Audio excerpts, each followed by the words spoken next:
Mesdames et messieurs, chers professeurs, aimables invités, chers parents d'élèves, bonsoir. C'est avec un très grand plaisir et une vive conscience de l'importance de cette journée que nous vous accueillons pour la première édition de notre cellule genre dans notre SEM de Bokkal. En effet, apte aujourd'hui à faire savoir à notre société l'importance de la jeune fille, entre guillemets, future femme, dans la société sénégalaise. Ceci dépend nos actes posés. Nous voulons remercier à notre présence de la... Ceci dépend nos actes posés. Nous avons aussi à valoriser la jeune fille tout en lui montrant le chemin à suivre afin que demain elle fasse partie des femmes leadership.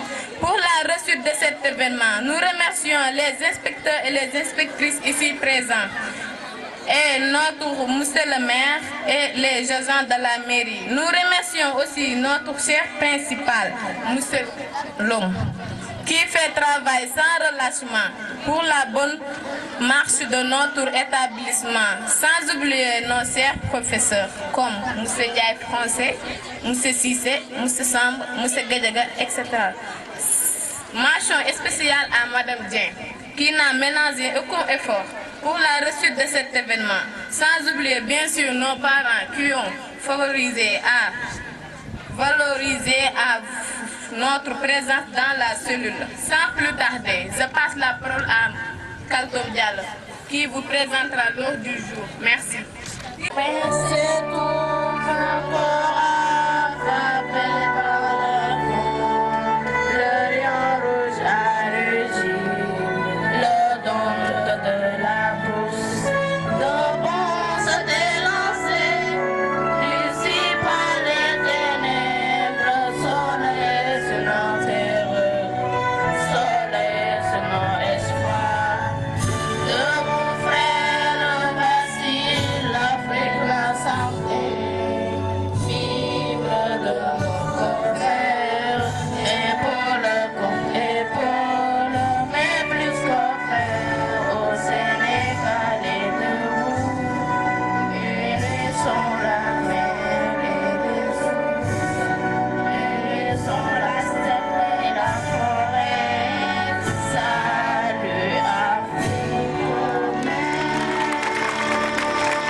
Parce que c'est la langue de relais, c'est notre langue. Mais ici, c'est l'école. On doit parler français, surtout. Mais je vais parler français au début, mais après, je vais m'exprimer en Wolof. Et je vais laisser les conférenciers parler français, parce qu'ils sont excellents.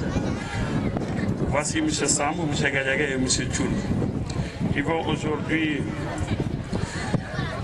parler de sujets tellement sensibles, mais qui vont clarifier surtout pour les filles. Vous savez, le genre, c'est quoi? C'est pas, au fait, l'égalité entre hommes et femmes. Non, non, non. C'est simplement une reconsidération, une déconstruction et une reconstruction. La déconstruction, c'est quoi? C'est... Nous sentons que dans nos sociétés, peut-être la femme ou la fille est parfois marginalisée, laissée au second plan par rapport aux décisions que l'on prend. Sur ce, on s'est dit que pour que le pays sorte de sa torpeur, il faut qu'il y ait une égalité de chance sur tous les plans, sur les études, mais aussi sur le plan travail et tout. Et sur ce, qu'est-ce qu'il faut faire? Il faut maintenant faire une discrimination positive pour les filles pour qu'elles arrivent au même niveau que les garçons. C'est simplement ça le genre. Je donne une définition romancée rek. Maanaam genre xamee lan la ñun doon yàpp ni suñu société yi la plupart du temps jigéen ñi dañ leen di affecté togg ak yooyu alors que ñu gis ne développement pour mu am góor ak jigéen ñoom ñoo si yem.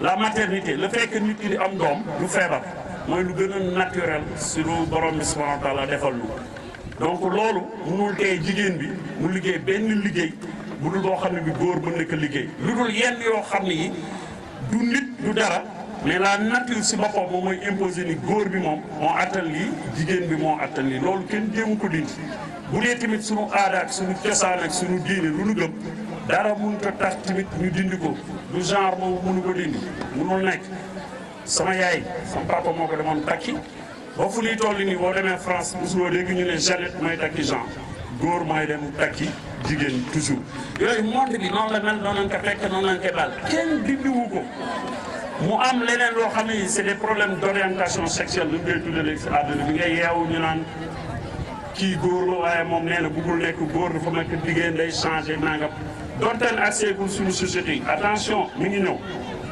parce que porte yëpp tijjeeku na à travers les portables vous avez tout suñu doom yi dañ leen di toog di xool nii fekk ñoom ñoo ngi fi mais seen esprit yi dépassé na esprit yaa ngi Kentucky yii ñoo ngi Paris yeneen yi ñoo ngi Moscou yeneen yi ñoo ngi feneen parce qu'ils communiquent partout dans le monde moo tax ñun suñu éducation ba tey moom la ñuy dawal kenn mënul fexe ba duñ ko dawal sa nii loolu école mënut a def si ñun man mii ngeen di gis nii je suis un pur produit de l'école française taxul bu julli tisbaar jotee damay dem julli ci école mënu ko dindi si man taxul bu sama yaay ak sama baay waxee damay toog mu déglu leen damay noppi lu sama yaay bëgg moom laay def lu sama baay bëgg moom laay def loolu dara mënu ko dindi si ñun c'est que suñ ko dañuy dem école instruire am xam-xam jur tekki teral suñuy waajur ak suñu bopp ak suñuy doom ak yëpp mënul changer dara si li nga xam ne ñun suñu société yi noonu lay dox man mii juddu ni ma koy sama élèves yi ma répété ko tey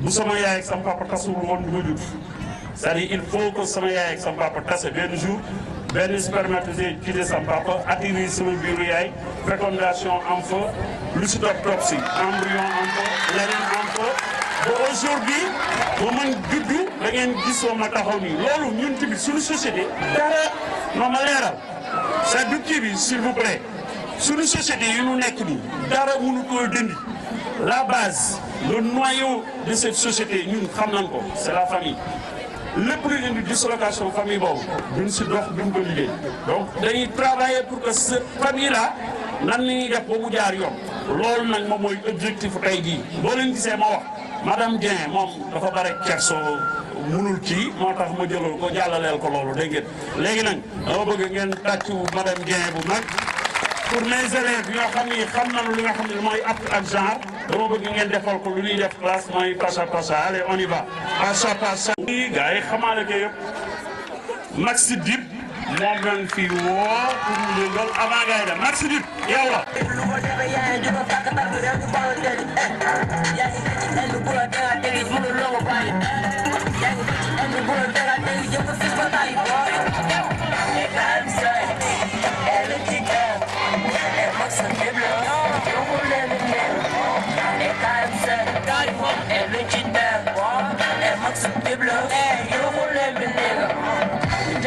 ñu ni dama réew da ca wane bu nu góor li fi xew xale bi fële ma ngi fay fu ma fële ñëpp a tiitante dof ci xaar te ci tëradi dafa loo bay toppandoo xama ma ne nga laaj ci wo ma fële ñëpp sukk tëri xale bekk band doxal doxu baan yaa ngi gën di man li may dégg sori yóbbu na nga aaj jaru jekk-jekkal li nga déggal jekkul xame man ak yombul ni ko bekk kawe xale bekk rabe jabe texe boo bit yéen di gens la bootu ngeen di ngox ni mbootu Max Dibla, si nga nembe néeg polyvalent rap boy mel ni yow Jackie Chan Chang shuk shuk chang non continue man elle la s'excelle waka ils ont boy et Galista and your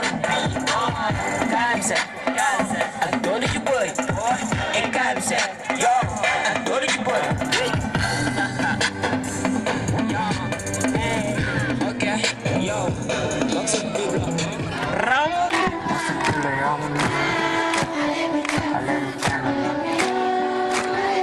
Purchase your tracks.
Purchase your tracks Wanna fuck your London, fuck my dog. Them on my damn, they can tell me feel a yam. Mata lorong ngayakan muluk manok kena. Kalau fast na fast ma for body down body. Apa turun ni dah fast mengitok. Harmony what me ngemit mata one ma sabab. Them on my damn, after lorong feel a yam man. Them on my damn, after lorong feel a yam. They can tell me feel a yam. Okay.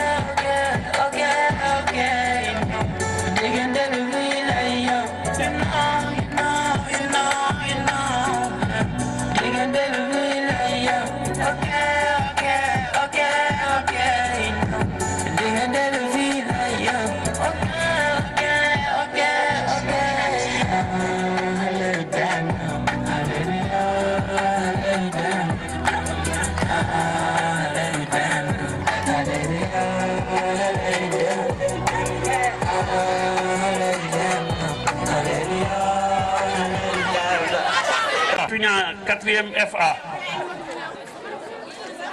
Si elle n'est pas là, on appelle Anta Ndiaye, 4e B.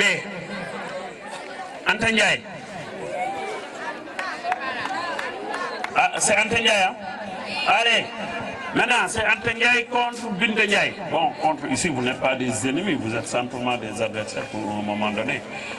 Épellement, c'est quoi? Xam nga lu ñuy def dañuy jox kenn benn mot ni nga épelé ko en français ou bien ñu ne kii yow ban moo nga xam en on mu wax ko bu mu wax keneen ki wax dama nga wax si wolof pour ñëpp comme bu mu wax keneen wax bu mu wax keneen wax ku njëkk a arrêté rek perte nga par exemple man leen maa ngi démarré Anta Ndiaye on va prendre les mots en on léegi yow mot boo wax en on rek kii day wax beneen mot ku njëkk a arrêté perte nga allez damay wax benn mot comme ma ni bâton donc mot booy wax bu nekk on lay terminer allez bâton à pratiquer épellement c'est pourquoi quoi puisqu'elle ne comprend pas elle va léegi xool nga seetaan ko allez léegi maintenant c'est Anta Ndiaye contre Abi Diallo on démarre bon moi je dis bâton donc personne ne dira bâton allez vas-y vous êtes là c'est le plus moi allez entre un mot en on non le public n'en fait pas partie ballon B non c'est-à-dire si on dit ballon tu vas trouver un mot en on ici mouton continue un mot en on melon maison surtout pas hein? Maison et parlez fort avec le micro oui pantalon citron Poisson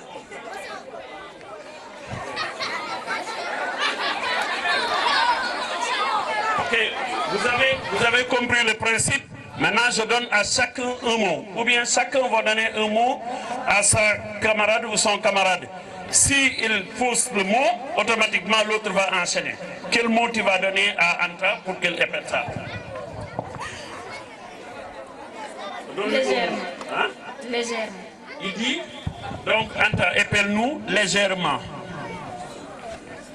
Légèrement s'écrit L, Oui. E, G, accent aigu, R, E, M, ENT. ENT, ça manque quelque chose. Donc, ça manque quelque chose. Oui, non, reprendons. L. L, Oui, accent aigu, voilà. G, G. E. accent aigu, E accent aigu. R, R. E, E. M, M. E, NT. ENT. Légèrement. Légèrement. Maintenant, le principe, c'est quoi? Le principe, c'est elle qui a donné le mot. Elle doit orthographier correctement le mot. Si elle ne le fait pas ou si elle perd. Allez, légèrement. L. E accent aigu. Oui, G. oui. E accent aigu. E accent aigu. R. R. E. E. M. M. ENT. ENT. Non. Quelqu'un? Oui. L, E accent aigu, Oui. G, Oui. E accent aigu, L'accent aigu. G, E accent aigu, Oui. R, R. E, E. deuxième. Donc, bon, pour aller vite, donc, oui, légèrement, donc c'est L. Accent aigu. G. E. Accent grave, excellent. C'est quoi? Elle est le sixième? Excellent. Accent grave, après R, E, M. Il dit adolescent. Et il faut bien prononcer ça, adolescent.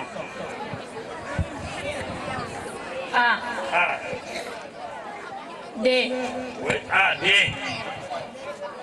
O. O. L. L. E accent. E accent. S. S.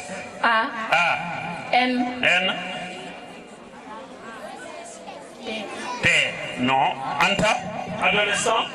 S'écrit Oui. A, A. D, D. O, O. L, L. E accent aigu, E accent aigu. S, S. C, C. E, E. N, N. T. Oui. Vous faites quelle classe? Oui. C'est quelle classe? Viens. Mariam Mbaye. Ok, tu fais quelle classe? Le micro, parle sur le micro. Cinquième? D. Ok, Mariam, vas-y, adolescent. A, A. D, Oui. D. O, O. L, L. accent grave, Accent grave. C, E, Ya. Oh, Mbaye. Aïe. Ah, Mbaye. Ah. Mariam, grawul quoi, mais ça va tant que tout est des mu dam. Adolescent. A, A. D, D. O, O. L, L. E, S. S, C, C. A, A. N, N. T. T. Aïe. Ah. Ouais, changez A bi rek def ko E. Reprends, allez. Non, elle est sur la bonne voie. Reprends. A. Dafa am trac moo tax. Vas-y. A. A, Oui. D, D. O, O. L, L. E, E. C, L. L, L. E. C, S, S. C, C. E. N. Excellent. Hey, applaudissez. Voilà. Ah, ouais, ça c'est bien. Hein. Voilà. Excellent. Ah, merci. DJ, merci. DJ.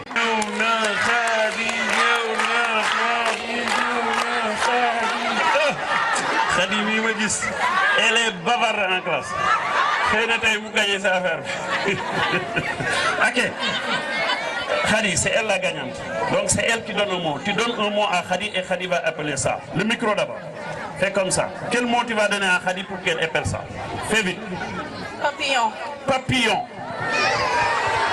ah ouais oui, les mots les plus faciles, ñoom gars yi duñ ko trouver. Gis nga xadi commencé na jaxase ko. Papillon. Papillon, c'est qui? P. P. A. P. I. L. O. L. Papillon. Xadi papillon là. Puisque c'est elle qui a donné le mot, allez, vas-y. Papillon s'écrit, on s'écoute. Vous voyez, vous croyez que c'était facile. Vas-y. Papillon s'écrit. Oui.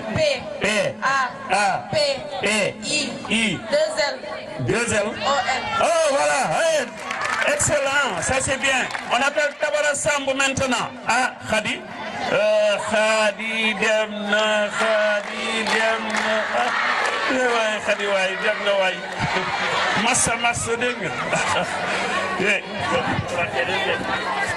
bul dooraat keneen jàpp si. Tabara ñëw na de. waaw nee na dégg nga. Allez, puisque tu es la gagnante, donne un mot à Tabara. Pavillon. Pavillon. Pavillon s'écrit. P. A. P. Hein? B. I. 2 L O N. 2 L O N. Excellent, Tabara. Ah, maintenant, Tabara, donne un mot à Abi. Stéthoscope. Ah. Mbaa man mën naa ko sax. Waxaata. Stéthoscope. Ah, mais stéthoscope wala stéthoscope? xaw la dëgg. T.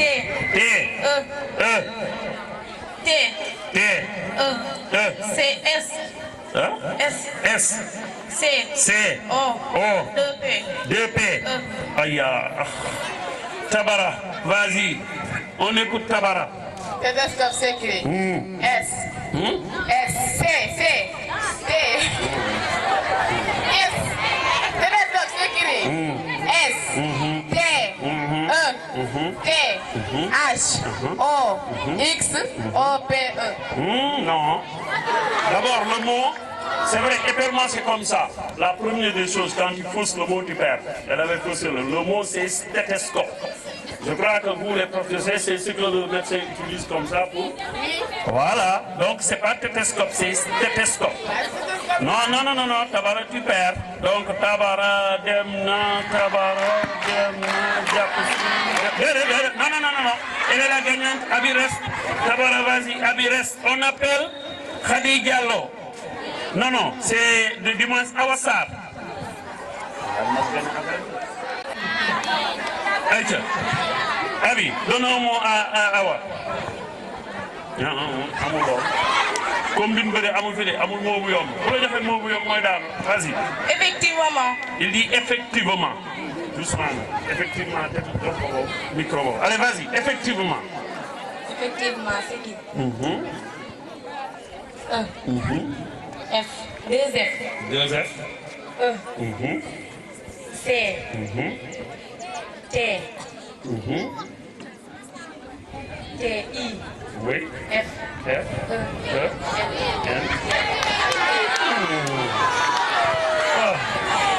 Bokkul waay. Añuloo bi ngay ñëw. Aïcha. Effectivement. Effectivement nag ma ngay dem. Vas-y. Effectivement, c'est qui? Oui. F. 2 F. C. T. I. V. 2 M. Aïe. Ouais. Abidem. Non, c'est un seul M. C'est pas 2 M. Donc, on appelle Kaltoum Diallo et Aïdaka. Aïe. Kaltoum Diallo et Aïdaka. Vite fait. Ok, on va ça. Qui est le premier? C'est Kaltoum. Ok, Kaltoum, tu donnes un mot à Aïda. Fais vite. Parce qu'il fait nuit. Fais vite. Les conférenciers vont prendre la parole. C'est pas... Ok, donc, donne-lui un mot.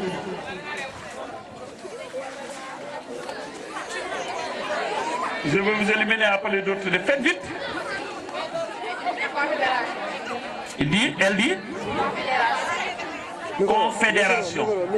Elle dit confédération. Considération sécurité. Oui. C. O. N. F. E accent aigu. D. A.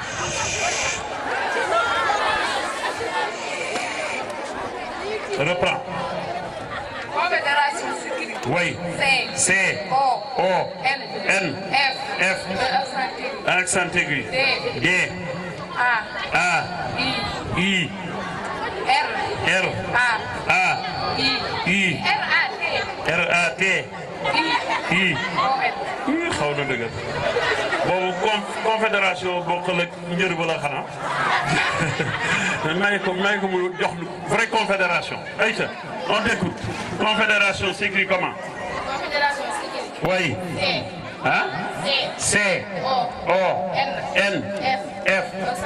Accent aigu. D. Accent aigu. R. A. T. I. O. Excellent. Voilà. Excellent. Marietou Mboup ak petit pois bi nag kii dëkkul boo xoolee mën na leer dàll yu rouge col gu rouge robe petit pois waaw tubaab la non ba ci nandite la kii du woo boo xoolee di jàggar di Marietou Aïda ayca donne un mot à Marietou sixième lay def nag bàyyi si xel ayca. Comment on écrit les condamnations? Non, attends. D'abord, le mot, si tu fais ça, c'est comme Tabara, tu vas sortir. Quel mot? Conda? Non, là, amul si tu vas. Non, c'est pas moi de faire d'abord. Là, amul si tu vas. Waxal mot bu am. Hein? Équation. Voilà. Loolu kay simple la. Joxal. Maref. Mathématique ko ba mu saf-saf. Gaaw. Résoudre l'équation. Équation sécurité. Oui. E. Accent aigu. Accent aigu. C. O. Mais c'est pas votre problème. Xoolal lépp jaxase ngeen ko. Maref. Reprendre. Aïcha. Vas-y. Équation sécurité. Oui. C. Oui. Mais non, laissez-la quand même. Vas-y. Voilà, tu as eu le courage de venir. Tu es excellent. Vas-y. Même si tu fausses, voilà, tu as le mérite. Pongalga. Équation sécurité. Oui. E. C. U.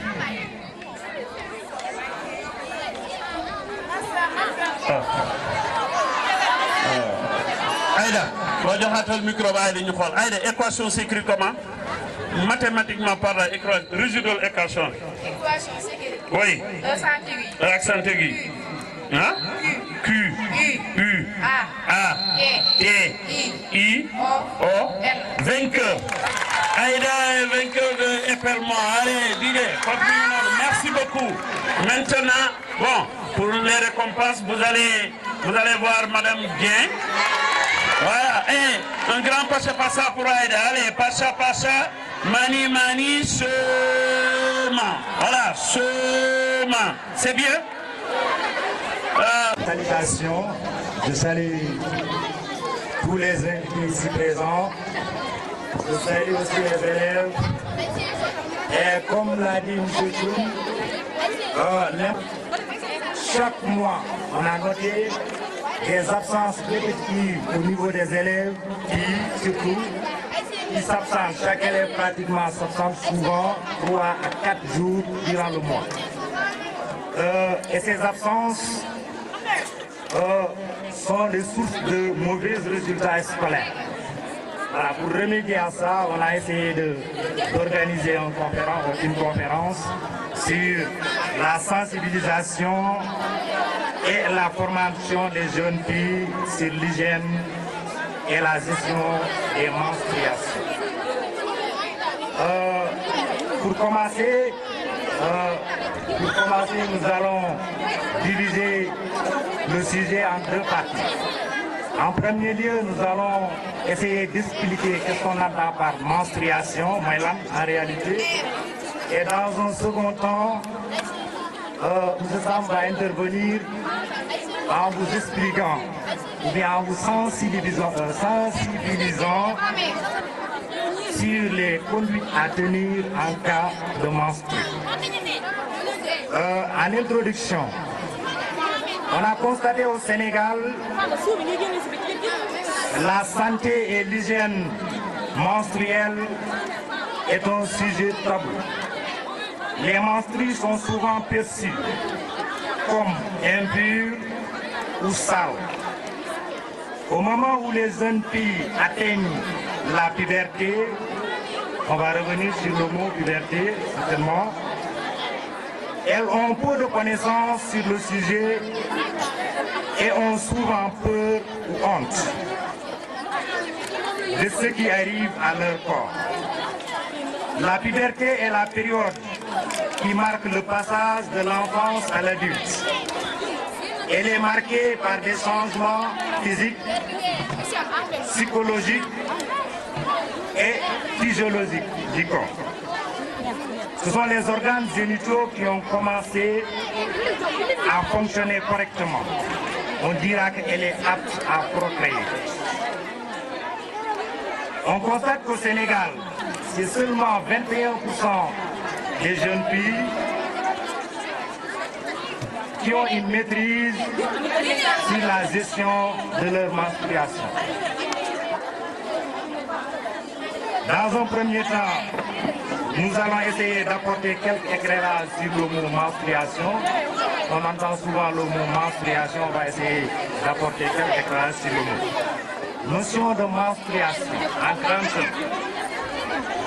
Les menstrues ou règles sont des écoulements de sang qui apparaissent une fois par mois chez la femme. On parle de menstruation car elle fait partie d'un cycle qui prépare le corps à une éventuelle grossesse. D'où viennent-elles ces menstrues? En réalité, dès l'âge de 8 ans à 16 ans, on constate des changements qui commencent dans le corps de la jeune fille et du jeune garçon, naturellement. Aujourd'hui, c'est la fille qui nous intéresse. Ces changements s'appellent la puberté. La puberté, s'il vous plaît, la puberté est une étape du développement qui est atteinte lorsque les organes reproducteurs deviennent fonctionnels. Elle prépare le corps des enfants, c'est-à-dire des jeunes filles, à devenir adultes.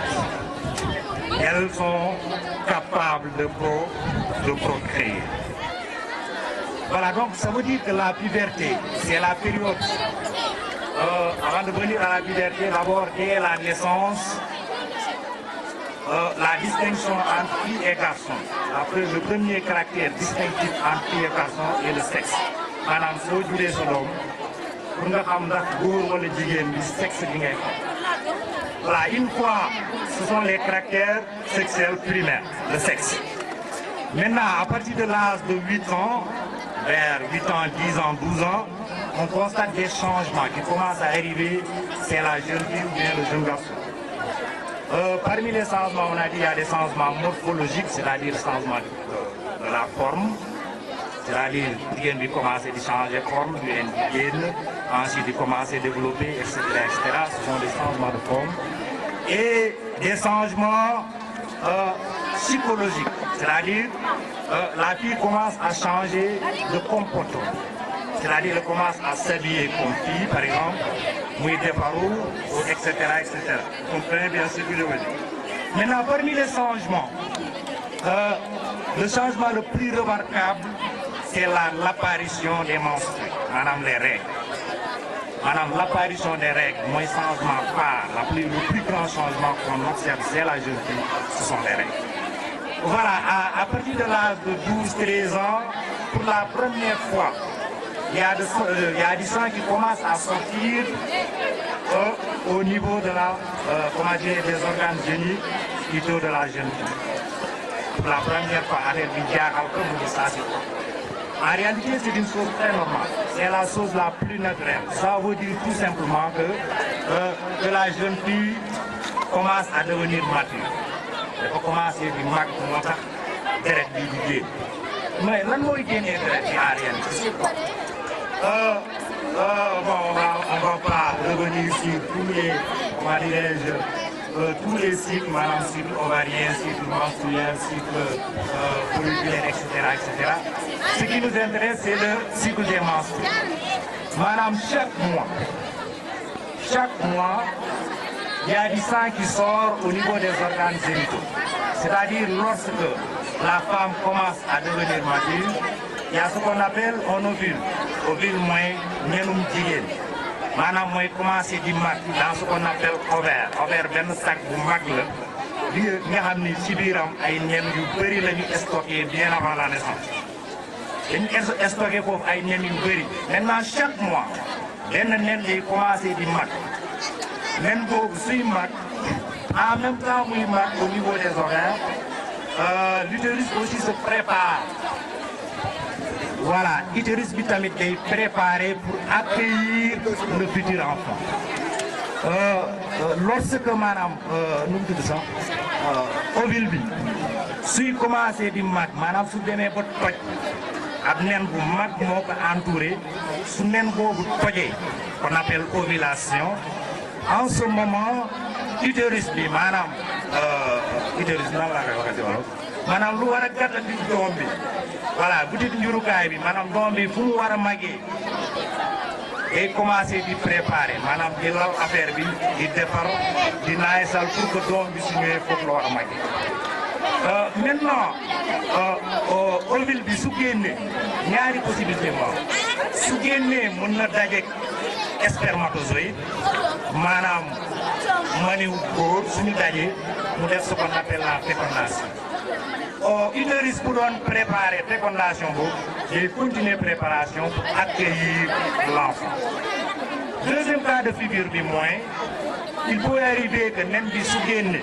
nen jigéen bi maanaam su génnee mooy ovulation bi su amee du dajeek maniw góor foofu ovulation comment dire foofu fécondation du am puisque fécondation bi amul nag ku doon gàttandu doom bi maintenant day mel ni ku découragé va se décourager et maintenant mu libérer tout ce qu'il avait préparé pour accueillir le futur enfant libération boobu c'est sous forme de la mucose utérine maanaam ay vaisseaux sanguins ñoo tapissé foofu après vaisseaux sanguins ñooy dilaté wu ñu bàyyeeku moo tax mooy deret buy génn loolay règle moo tax règle c'est la chose la plus naturelle c'est la femme jigéen fan la war a tiitee maanaam su gisul ay règle foofu lay tiit mais tant que yaa ngi gis sa règle c'est normal maanaam jigéen bi maintenant puisque on est pour entrer dans le sujet règle yooyu pour la première fois arrive à un âge pour la première fois 8 ans xale bi maintenant xale boobu si on le prépare pas si on la prépare pas bien mun na am yeneen conséquences yu gën a garaaw donc moo tax il est important au niveau des familles par exemple les bajanu gox les les vieillards les femmes non les vieilles dames les femmes war di sensibiliser xale yi ci sur les menstruations maanaam expliquer xale bi deret buy génn ci moom à un certain âge lu normal la ñu ko war a maintenant gàttandiw bien. Voilà donc ceci dit on a compris que qu'est-ce qu'on entend par menstruation menstruation mooy tout simplement règle mooy deret buy génn ci kanam jigéen chaque mois ou bien tous les 28 bon day génn en fonction du cycle tamit bon on va revenir un peu plus largement après.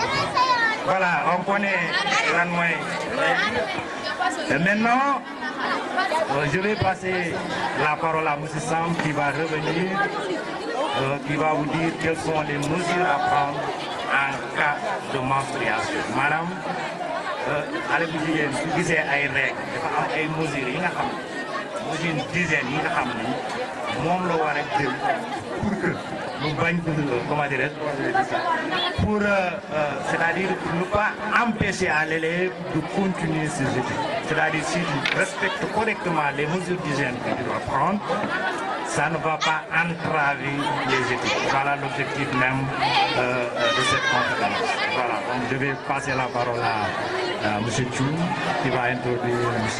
Sam. Merci. Tout simplement, ce qu'il faut savoir, les jeunes filles, est que les menstrues sont des phénomènes qui sont naturels, n'est-ce pas? Alors, si, par exemple, une jeune fille commence à avoir ses règles, il ne faut pas paniquer. Il faut tout justement aller voir les personnes ou bien une personne qui est habilitée à vous expliquer ces changements-là que vous voyez chez vous. Et là, vous parlez avec elle, n'est-ce pas? Et ensuite, cette personne va vous expliquer comment réagir face à ce phénomène, n'est-ce pas? Donc, il ne faut pas essayer de résoudre le problème par vous-même en utilisant, par exemple, des serviettes, des tissus qui peuvent être infectés et provoquer des infections chez vous. C'est bon? Alors, si vous voyez ces règles, il faut tout simplement aller voir, par exemple, les sages-femmes ou bien votre sœur, grande sœur, votre mère et parler avec elle. C'est bon? Maintenant, comme l'a dit tout simplement mes collègues, on a constaté au Sénégal que les menstruations ou bien l'apparition des règles pouvait avoir certaines conséquences sur la performance des jeunes filles à l'école.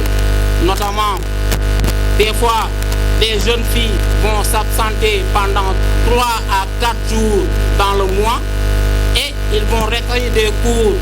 De ce fait, lors des évaluations, elles ne pourront pas avoir tout simplement une bonne note. Et cela peut les pousser à tout simplement cesser l'école, n'est-ce pas? Alors, ce qu'il faut savoir, c'est qu'on peut vivre normalement avec les règles, tout en respectant certaines mesures. Dans cette partie, dans la deuxième partie, on va voir quelques mesures qu'il faut respecter qui vont vous permettre tout simplement de vivre avec ces règles naturellement. Puisque c'est un phénomène naturel, cela ne doit pas vous empêcher de suivre vos cours normalement. Alors, parmi les règles, pendant les menstruations, il est important de respecter certaines règles. Parmi ces règles, on peut citer, il faut porter des slips en coton. C'est bon? C'est important. Pourquoi? Parce que... Silence, s'il vous plaît. Silence. Alors, il faut choisir ses habits, n'est-ce pas? Et porter des slips en coton. C'est important, je le répète. Et éviter les slips en soie. C'est bon? Il faut éviter également les habits serrés. Aïe baïe, n'est-ce pas? Les collants, il faut les éviter. Il faut essayer d'aérer au maximum les parties génitales. Est-ce que vous me suivez? L'apparition de ces règles, c'est important. C'est bon? Puisque c'est le sang qui sort et on sait tout simplement que le sang circule dans tout l'organisme. S'il y a infection au moment tout simplement des rapports sexuels, cette infection peut se généraliser et là causer des dégâts. Donc, il faut éviter de faire des rapports sexuels. Donc, votre thème de ce soir, ce sont les menstrues. Comment s'entretenir, comment se préparer, comment faire avec. Donc, on va un peu discuter sur ça. Comme ça, képp élève bu fi jógee rek mu mën xam exactement lan ak lan la war a def. Donc pour le sujet, donc lan mooy règle. Donc monsieur Gadiaga loolu la njëkk a ubbee lan mooy règle. Donc c'est une chose qui est normale, physiologique chez toute jeune fille, chez toute femme. Donc ñun ñi à l'âge de, comme ni mu ko waxee, 8 ans jusqu'à 45 ans, donc bañ na ko sax ba dañ naan ñun ñooy les phares. Les phares, ce sont les femmes en âge de reprocréer. Ñi nga xam ni ñu gisee seen règle 5 ans donc 8 à 45 ans bépp jigéen ba nga xam ne mi ngi gis réglam te mi ngi def des rapports sexuels non protégés day mën na ci am grossesse donc yéen vous n'avez pas le droit de faire des rapports sexuels ay xale ngeen xale yu tuuti amul laal amul jege amul foo d'accord amul voilà amul xaaral ma teg si xaaral ma tetu cet xaaral ma teg cet parce que généralement man li may rencontrer à la maternité c'est ça parce que xale yi loolu nañ leen di naxee même pas une pénétration même bu ñu jëlul seen awra ko góor ki même bu ñu ko jëlul dugal ko ci awra bu jigéen bi doo leen di foo le fait que ñu jël awra bu jigéen boobu awra bu góor bi laa seen kanam ni mi ngi foo donc foofu noonu mën na am éjaculation te éjaculation bi ba amee mën na leen indil grossesse donc vous n'avez pas le droit d'essayer wala boog allo donc on avance dégg pour les règles donc am na ñi nga xam ne dañu am des règles douloureuses comme des règles ya nga xam ne non douloureuses donc ñu am ñi règles douloureuses ça vous prend que 2 à 3 jours maximum 5 jours pour la durée des règles donc da ngay gis ka nga xam ne jusqu'à 8 jours moom moo normal mais à partir de nga jëm 8 jours jëm kaw loolu normalu bu loolu amee da ngeen di ñëw ci sage-femme ngeen ni ko sama règle kat passé na 8 jours donc on va essayer de trouver une solution. Pour les règles tamit douloureuses y a des jeunes filles nga xam ne bu ñu gisee seen règle dañ naan duñu jàngi non ça c'est un état physiologique état normal gis nga jigéen ñi ñuy gisee seen règle ñu baal ma ci kàddu yu góor yi ñoom tamit des fois dañuy éjaculer mais sans dañ ciy rendre compte dégg ñoom tamit dañuy gis ay affaires donc fii amul jigéen ak góor c'est la même chose ku gis lii rek am na keneen ki leneen lu muy gis donc c'est pas des sujets tabous donc pour les règles douloureuses yooyu boo leen ko amee nan ngeen di def mooy que gis naa samay règles vous gardez des paracétamol da ngeen di wut benn tablette paracétamol ngeen garder ko seen kër wala boog benn tablette ibuprofène ngeen garder ko bu fekkee da ngeen commencé gis règle affaire yi commencé metti vous prenez 2 comprimés le matin et 2 comprimés le soir et l'affaire sera réglée doo leen am benn problème beneen chose mooy l'hygiène des menstrues lan mooy hygiène bi parce que y a des jeunes filles nga xam ne bu ñu jëlee benn je ne dis pas serviette hygiénique sax mais ay morceaux la ñuy jël morceau boobu mën nañ ko yendoo journée duñ ko dindi loolu ça ne se fait pas da leen di indil yeneen problème comme source d'infection dégg nga bu jógee ñu naan sama taat yi dafay xasan sama taat yi dafa am picc alors que hygiène bi moo des dégg l'hygiène voilà l'hygiène pour la protection lan ngeen di def il faut changer maa ngi déglu monsieur ki au passage mi ngi naan 2 à 3 fois mais ça dépend ci quantité règle bi ngay gis vous pouvez vous changer autant de fois que vous voulez yéen a xam seen quantité règle tuuti na wala bëri na mais normalement chaque fois da ngeen di war di dem toilette raxas seen kanam ba mu set ngeen changer couche autant de fois bu fekkee tamit amoo leen serviette hygiénique maintenant yomb na 500 lay jar am na ñi nga xam ne amuñu 500 mais am nañu ay morceau boobu boo ko amee da nga koy toppatoo da nga koy fóot ba mu set soo ko fóotee ba mu set après nga jël ko nga repassé ko weer ko ci naaj bi mu wow après nga repassé ko ba mu tàlli nga dugalaat comme ça sooy defar sa protection nga def mën nga def ba 8 ni ñu koy waxee te 8 morceaux nga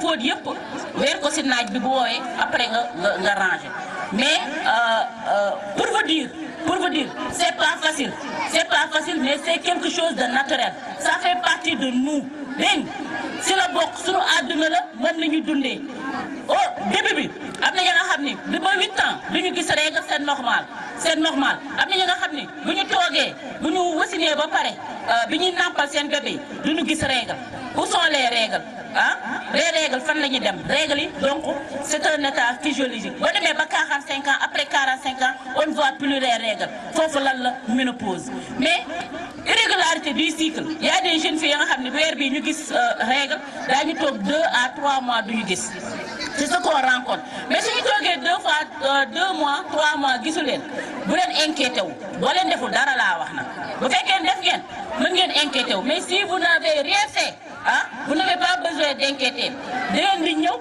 di toog naa 2 mois gisuma sama règle pourquoi gisuma sama règle après ñu commencé di la traiter am lu lay jox am ay médicaments yu lay jox comme ça ñu indiwaat règle yi normalement dégg ngeen waaw donc sama contribution fii laa doon kii ba ñu déggaat leneen dégg ngeen. allez merci beaucoup merci. tàccu leen ko bu baax a baax a baax a baax.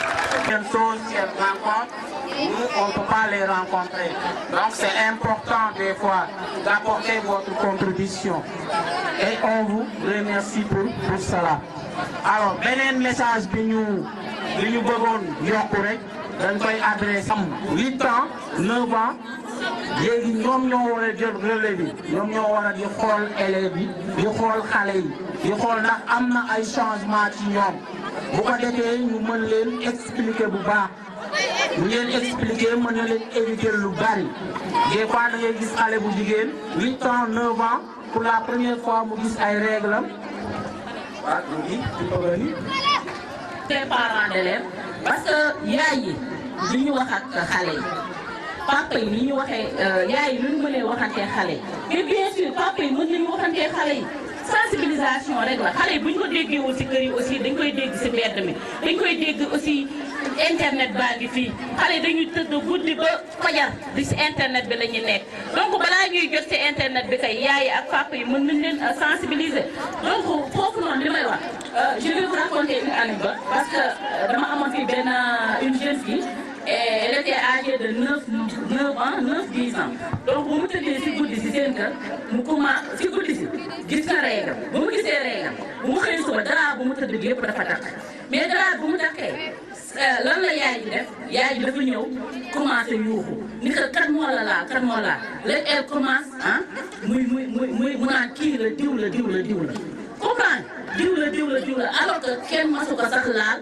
c'était juste règle yi moo ñëwoon léegi imaginer ngeen loolu noonu bu yaay ji continuer woon démarche yooyu sans ñëw ci man duñu doon jël doomu jaamu tëj ko police parce que dañuy wax ni kat kii kat yi jàll na ci fenêtre bi nee na moo ko laal alors que kooku masu ko sax laal masu ko sax jege loolu ay règlam la moo tax yéen seen bopp war ngeen xam ni da ngeen war a gis ay règle boo leen gisee seen règle n'importe où pour ngeen mën a arrivé soo leen xoolee tuuti sentir que kat seen kanam dafa commencé sooy am na lu tuuti lu ciy génn mais dem leen toilette soo leen demee toilette après da ngeen di gis soit nu muy ñëwee da ngeen di gis ay glaire yu seen kanam day ratax am tuuti sang noonu lay commencé bu commencé noonu kat man de gis naa tuuti sang bu ànd ak glaire donc c'est l'arrivée des règles après ngeen dem ngeen commencé protéger wu bu fekkee loolu après commencé ngeen un jour 2 jours 3 jours mu jeex wala 4e jour après ngeen dem ngeen sangu seen set mu jeex c'est ça merci beaucoup.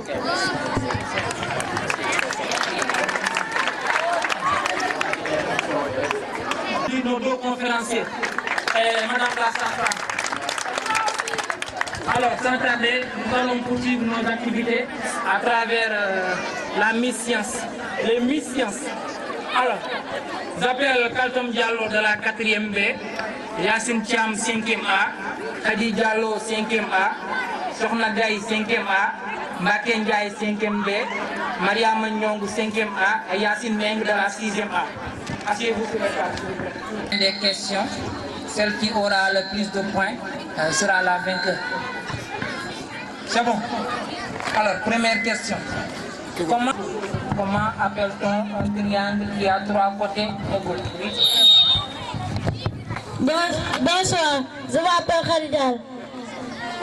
Un triangle qui a 3 côtés égaux sont Oui. le triangle équilatéral. Vous prenez le micro. Oui, présentez-vous d'abord. Bonsoir. Oui, bonsoir. Je me nomme Kaltom Diallo. Le triangle qui a 3 côtés égaux est un triangle équilatéral. Oui. Effectivement. C'est la réponse en fait. On peut classer les êtres vivants. En combien de groupes on peut classer les êtres vivants? Oui. Alors, En combien de groupes on peut classer les êtres vivants et quels sont ces groupes? Qui est le premier à lever la main? Baranya, oui. Bonsoir, je me nomme Bahniel. Les êtres vivants sont classés en deux groupes. En deux groupes, lesquels? Les animaux et les végétaux. Les animaux et les végétaux. 10 points. Deux cercles qui ont aucun point en commun. Comment appelle-t-on deux cercles qui ont aucun point en commun? Oui. Cercle opposé. Cercle opposé. Kajaga. C'est le mathématicien. Kajaga, c'est pas ça? Oui. Oui. Deux cercles qui n'ont aucun point en commun sont appelés deux cercles disjoints. C'est ça. 10 points. À combien égale 3 au carré? Oui. Carré est égal à 9. Égal à 9, très bien. 10 points. Qui donne aux feuilles des plantes leur couleur verte. Comment appelle-t-on le pigment qui donne aux feuilles des plantes leur couleur verte? Oui. Chlorophylle. C'est le chlorophylle. Très bien, 10 points. S'il vous plaît, viens voir ceux qui lèvent la main en premier. D'accord? Alors, maintenant ce sont des questions de culture générale. La première qui lève la main prend le micro. Qui est le maire de la commune de Bokol?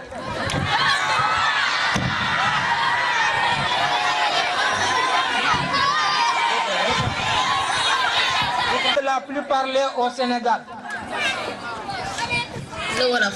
C'est le 10 points. Deuxième question. Le CEM Bokol compte combien de salles de classe?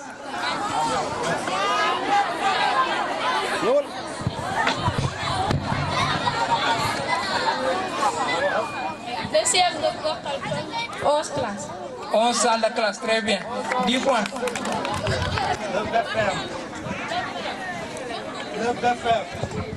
Brevet de fait d'études moyennes. Brevet de fin d'études moyennes. Brevet de fin d'études moyennes, 10 points. Alors, sixième question. Quelle matière a pour salle de classe le terrain? Quelle matière a pour salle de classe le terrain? EPS. Très bien. Septième question. Comment s'appelle le principal du CEM de Bokol? Question.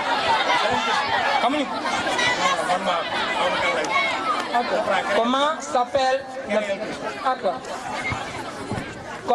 s'appelle le gardien du CEM de Bokol? Demba. Très bien, 10 points. Alors, le Sénégal compte combien de régions? Le Sénégal compte combien de régions? 14 régions. Alors, région administrant. Alors, la commune de Bokol est dans quelle région?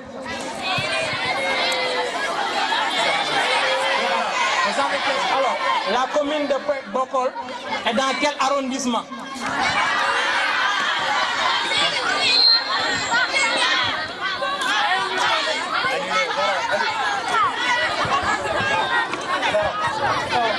Alors, notre corps compte combien de parties et quelles sont ces parties? Vous citez les parties. Oui. Notre corps comprend 3 parties. Oui. La tête, le tronc et les 4 membres.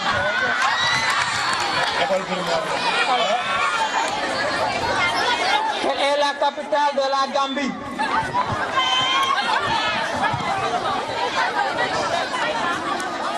Bandung. Très bien.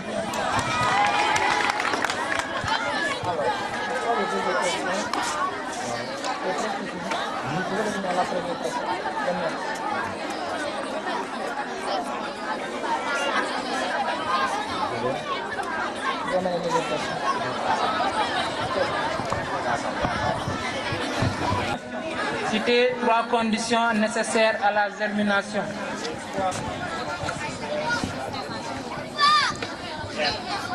Les 3 conditions nécessaires à la germination d'une graine sont la température, l'eau, lumière. Très bien. Alors, le résultat. Il y a 2 finalistes. Elles sont ex aequo. C'est Mbaké Ndiaye et Kaltom Diallo. Vous avez toutes les deux 50 points. Alors, maintenant, les questions que je vais poser ne vont concerner que Kaltom Diallo et Mbaké Ndiaye, d'accord?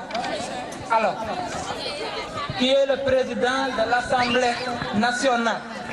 Qui est le président de l'Assemblée nationale? La question ne concerne que Kaltom Diallo et Mbaké Ndiaye. Qui est le président de l'Assemblée nationale? Vous ne connaissez pas? Public!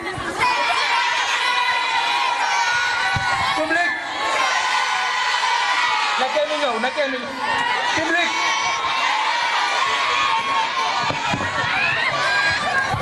Qui est le président de l'Assemblée nationale? Moustapha Niasse. Très bien.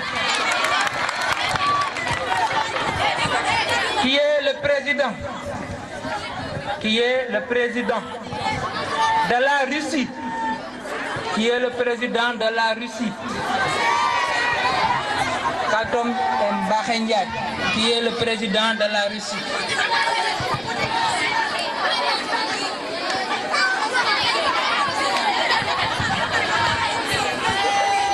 Public! Public! Un volontaire ou bien volontaire? Public! Le président de la Russie. Le président de la Russie s'appelle Poutine. Vladimir? C'est Vladimir Poutine. Alors, la première c'est Vladimir Poutine. Le nom, si vous donnez le nom, c'est correct. Alors, toujours au niveau du président, qui est le président de la République française? Qui est le président de la République française? Macron.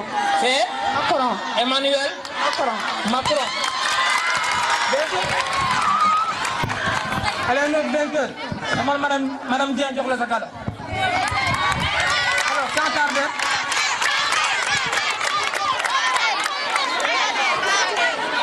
Principal du CEM de Bokol et Madame la sage-femme.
Assalamualaikum.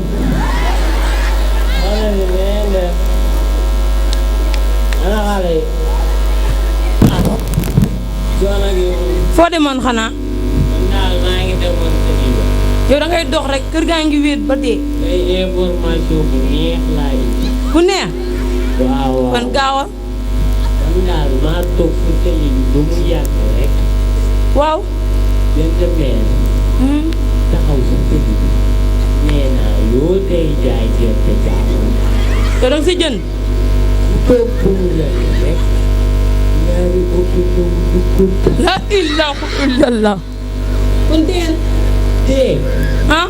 Man daal li ma si gën a neex mooy. weer bi deewul dalee dagg. xay loolu.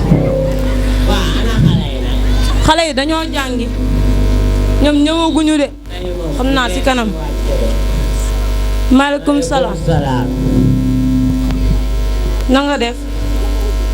mi ngi ci biir. alhamdulilah. alhamdulilah.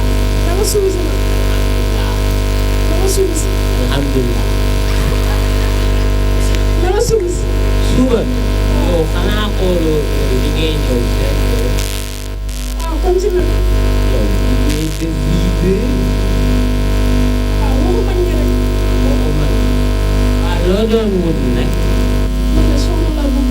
soog na. soog na. waaw. kan xanaa ci ñoom ñaar. Ndeye Sow. ah Ndeye. Ndeye da doon jàng waaye jàngu jigéen amul njëriñ. xanaa ñu jéem la koo sonal rek comme dañu maa sa bokkoon yaayam. ñaata nga indi mbay bu njëkk. 150. 100. loolu duma ko laal. musuma ko laal sama àdduna. man daal 1000 francs laa yoroon te dama koo for. ma xool.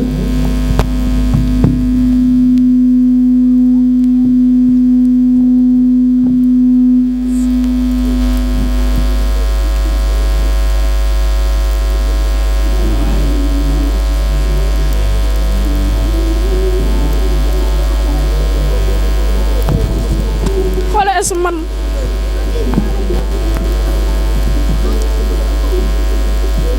lii bari na de waaw lii mënuma ko laal sama àdduna waaw lii bari na de jugal dem jugal jàppal ni am nga soxna yow jugal benn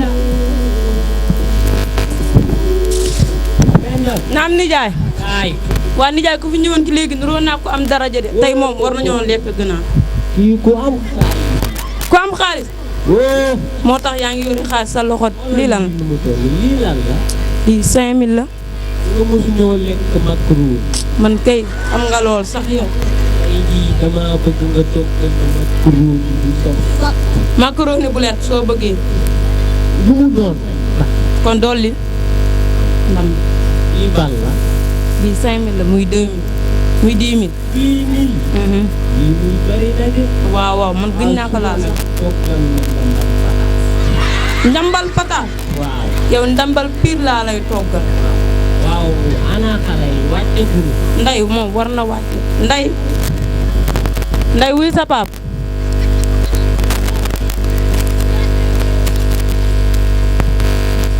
nday wàccam. waaw.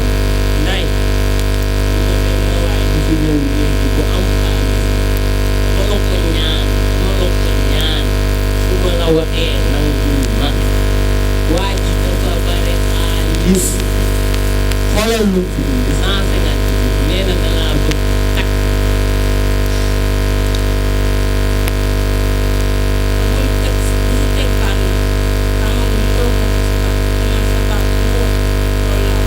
yaay sëyu ma wax naa la que nag sëyu ma 150 000 di tax ngeen bëgg ma may sëyu ma ku xees kooku muy mel tomate loxo. yow tomate ba doo dina xam tomate loxo yow amoo sa bopp de yow jàngu jigéen fu mu yam sore na yow yaa ma tane woon sax man sa ndey man ma sax xàmmee oo wax naa.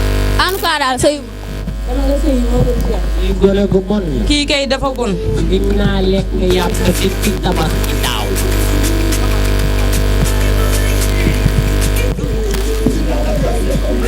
waa Ndeye looy jooy. samay parents ñoo ma bëgg maye mariage forcé. loolu kañ la xew ñu ñoo ngi ci 21e siècle kenn mayeetu kenn forcé. man damaa sëyiwul sax. sëyi woo.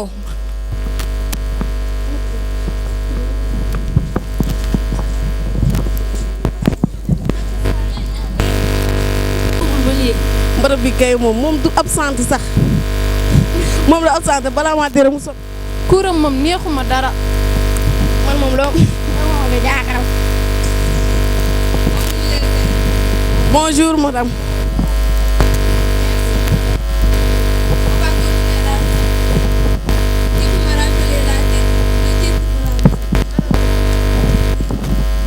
les sols. Qu'est-ce que Madame. Le sol est la partie superficielle de l'écorce terrestre où les plantes fixent leurs racines pour se développer. Qu'appelle-t-on la texture d'un sol? Madame. Elle n'est pas venue aujourd'hui. On ne sait pas. Oui, madame. Oui, merci. ban kaa ay waay waxal gaaw kan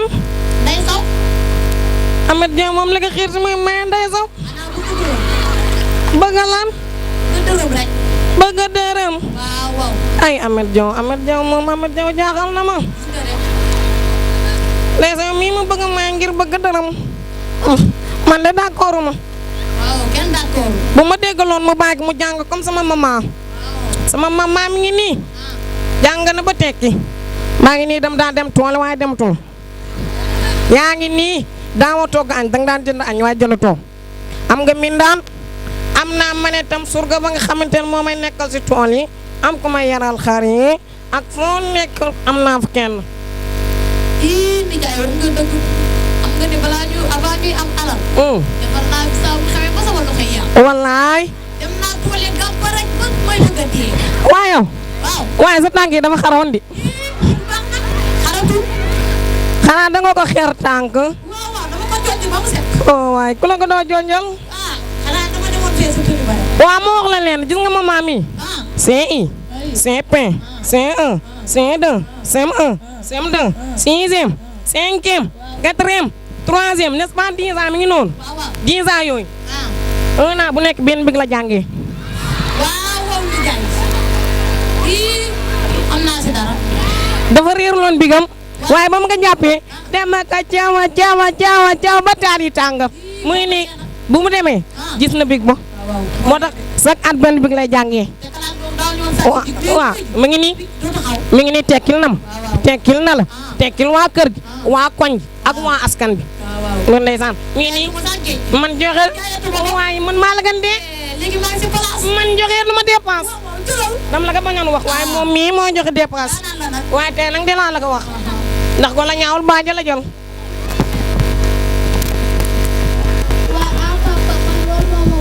wallaay. ndax comme si tool la da ngeen ma bàyyi ma jàng kon bàyyi leen Ndeye Sow mu jàng ndax moom dafa war a jàng comme ñun. Amet Diaw de musul def la ma métti maag moom ñoo fowandoo ñoo daan dàqandoo di def lépp waaye tey jii def na la ma métti torop.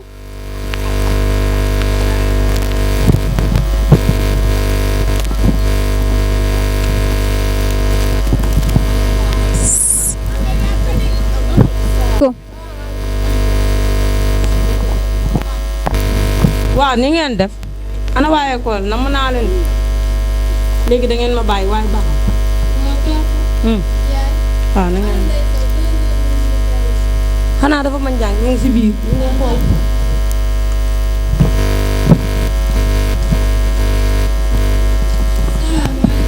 maaleykum salaam. ñoom nee nañu yaay dañ may mayaat force te man kooku bëgguma ko damaa bëgg a jàng ba si kanam ndax ma leen jëriñ askan bi. xaaral ñu dem waxtaan ak sa pap.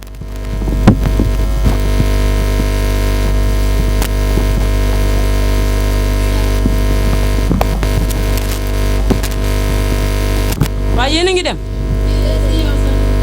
si man mii nday fan yi day nekk si dëkk bi yàq ay weer mariage force papa bi moo ko wax man papa moo ko wax d'accord naa day jàngi force.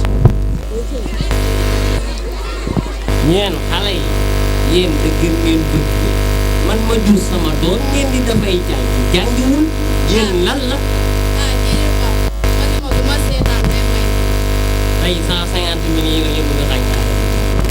benn waay ju am daraja moo fi ñëw jox ñu 150 yoo xam ne mosuma ko sax la benn yoon laa ko laalee suñu kii dama ko seen ñu koy kii si kees bi ma sàccoo laal ko delloo leen 150 mi dina ñëw fi ma koy bàyyi muy dem ndey day bàyyi jàng tey boo nekk xam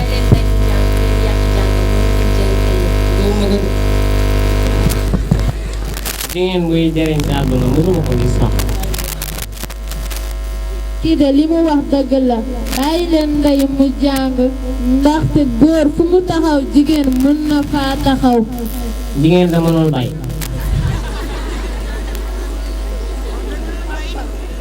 Awa, elle a raison. Vous pouvez faire comme leur famille. ñoom mais ñoom au moins ils ont laissé leurs enfants à l'école apprendre dans la kon nag ndey bàyyi leen ko mu jàng ba ci kanam. xoolal ma gone bu dëgër bi mu naan ma qualité. lan mooy qualité. bu loolu ñu may jàng ba nday jàng dafay sëy yi wax leen benn xalaat bi ñu.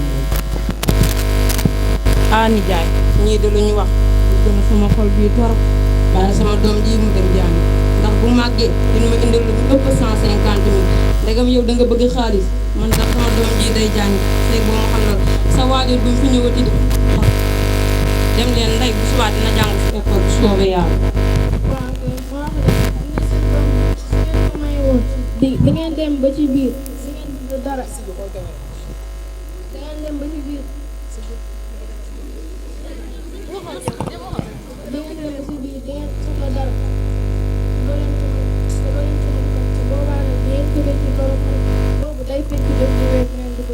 ah man de dinaa ko xalaat waaye 150 000 yi ñu naan lekk yàpp ci biir tabaski taw ñun ñu na soxla waay. yéen parents yi bàyyi leen seen xale yi xoolee madame Dieng mu ci sàmm fu mu taxaw moom fa taxaw merci. yéen parents yi bàyyi leen toog xale yi ñu jàngi parce que jigéen fu góor taxaw tey mën na fa taxaw bàyyi leen xale yi ñu jàngi parce que jigéen ñi rek ñoo fiy tekki léegi te fii 10 ans ci kanam maçon sax soo ko bëggee nekk da ngay jàng bàyyi leen xale yi ñu jàng.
waa loxo yi ci kaw waa loxo yi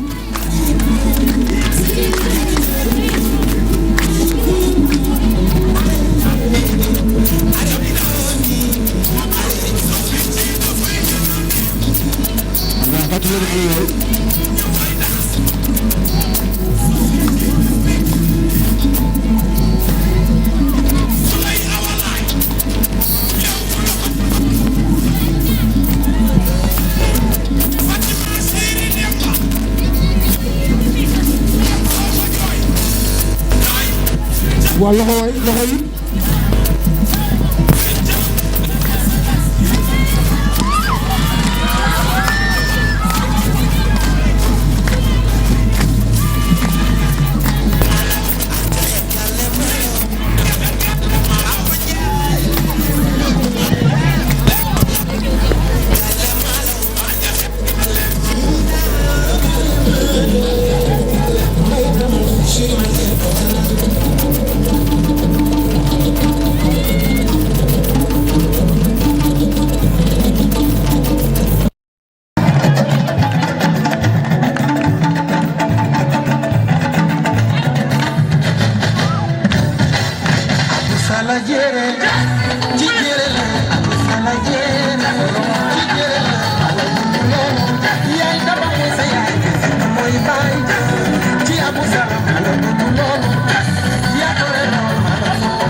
Can say they buy you.